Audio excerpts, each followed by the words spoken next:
In July 2005, William Cassone, a driver for a plumbing company in Brooklyn, was injured at work when a boiler he was delivering fell on him. Mr. Cassone filed a claim for compensation, but what started with a fall became a tumble through the pitfalls of New York's workers' compensation system. Last April, Mr. Cassone was examined by Dr. Herschel Samuels, a so-called independent medical examiner with the state's workers' compensation system. Under New York state law, Mr. Cassone was allowed to videotape his examination. This is footage from that examination, which was also taped by Dr. Samuels' assistant. The New York Times compared the tape of the examination with the medical report that followed. That report, prepared by a company called Albro Medical, was signed by Dr. Samuels as a truthful account of his medical opinion.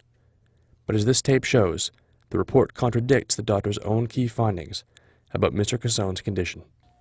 Dr. Samuels begins his examination by asking Mr. Cassone whether his back is sore to the touch. Now we're getting to the spot where it's very painful. Okay.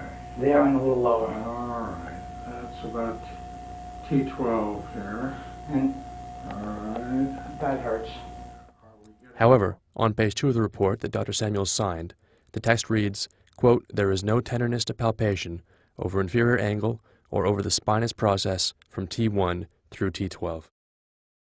Dr. Samuels then asked Mr. Cassone to bend first to one side, then to the next. Now, I would like you to bend to the left, if you don't mind. That's it.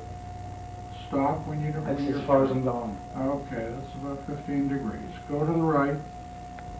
That's it. That's a little less. That's about 10 degrees on the right. But the report increases Mr. Cassone's flexibility to what it calls normal range, 25 degrees on the left, up from 15 degrees in the examination, and 25 degrees to the right, up from just 10 degrees in the examination. And when I say pull, Dr. Samuels goes on to check the reflexes in Mr. Cassone's legs. pull. Boom. Okay. A 1 plus on the right. Okay, gentle. Yep. Pull. Boom. Pull. Boom. Okay. 2 plus on the left.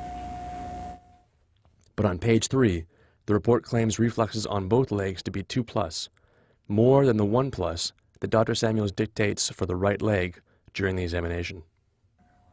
Next, Dr. Samuels asks Mr. Cassone to bring his chin to his chest. Yeah, That's so it? this is it. All right. It's only about 30 degrees of flexion. However, on page 2 of the report, Mr. Cassone's forward flexion has been increased from 30 degrees to 40, bringing it closer to what the report calls normal range. In the tape, you say there's... The New York Times asked Dr. Samuels how he accounts for the discrepancies between the videotape of the examination and the written report that he signed.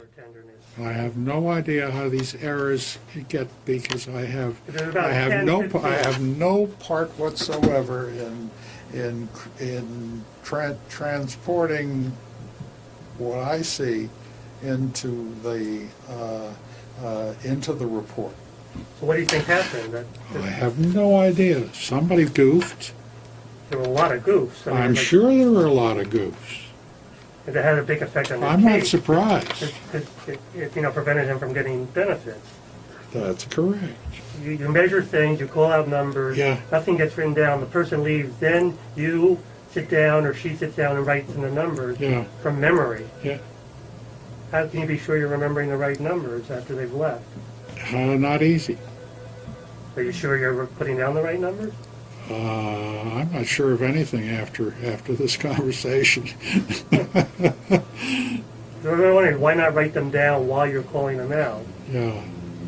Well, I don't know. Of course, you're signing it, so you're responsible That's for on the my, report. I'm If responsible, it's wrong, you're responsible. and I feel very uneasy because I'm behind this thing. Many things may be written, but if I had to actually read each one of those reports, I could never do it.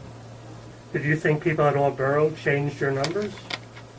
I wouldn't put it aside. I wouldn't. I would not deny it if that it could happen. I don't know. Albro Medical, the company that prepared the report of Mr. Cassone's examination, would not discuss his case or the comments made by Dr. Samuels. Last August, a judge approved an agreement between Mr. Casone and the insurer, under which Mr. Casone receives $165 a week in workers' compensation benefits. Mr. Casone says he is unable to live off that amount.